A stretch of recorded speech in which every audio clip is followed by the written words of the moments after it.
अस्सलाम वालेकुम friends. Drama serial माहिरी अब अपने इख्तिताम की तरफ गामज़न नज़र आ रहा है।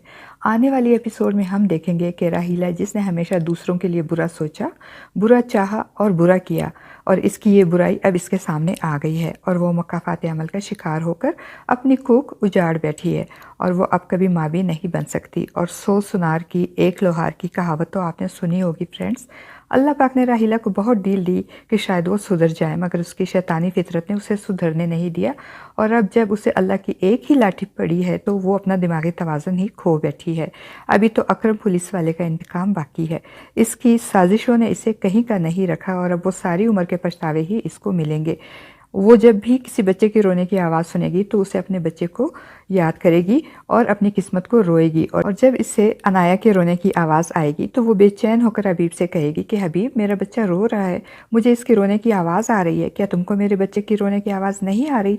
तो हबीब, जो कि राहीला से बहुत मोहब्बत करता है क्योंकि अभी तक उसे राहीला के करतूतों का पता नहीं होता, इसलिए राहीला की इस हालत पे हबीब का दिल खट कर रह जाएगा और वो उसे समझाते हुए कहेगा कि तुम्हें गलतफहमी हुई है, वो हमारा बच्चा नहीं बल्कि ऐनी की बेटी अनाया के रोने की आवाज़ है।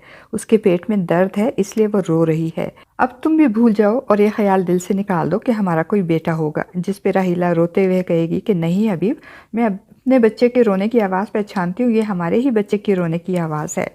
बच्चा खो देने पर राहीला का ज़हनी तवाज़ुन बिगड़ गया है। अभी तो उसे ये नहीं मालूम कि वो अब कभी माँ भी नहीं बन सकेगी।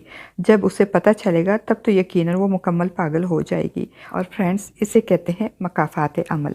दूसरी तरफ जब हबीब अपनी साली आलिया को छोड़ने उसके घर जाएगा तो आयशा की अम्मी, जिसने पहले कभी आयशा और हबीब की ज़िंदगी में मुदाखलत नहीं की और ना ही कभी आयशा के साथ हबीब के बुरे रवैये की शिकायत की, आज पहली बार वो हबीब के सामने उसे आईना दिखाते हुए कहेगी कि हबीब, तुमने हमेशा आयशा के साथ ज़्यादती की है, तुमने हमेशा मेरी बेटी और मेरी नवासियों के साथ ज़्यादती की, कभी उनका ख्याल नहीं रखा, हमेशा उनको फालतू सामान की तरह घर में एक तरफ डाल रखा है। और अब तुम्हारे और राहीला के साथ जो बुराइयां हो रही हैं, ये सब मेरी बेटी की आहें लगी हैं और अभी और भी लगेंगी, अभी और भी बुरा होगा तुम दोनों के साथ। अपनी सास की बातें सुनकर सास साथ बैठी आलिया का दिल दहल जाएगा और वो कहेगी कि अब बस भी करें अम्मा।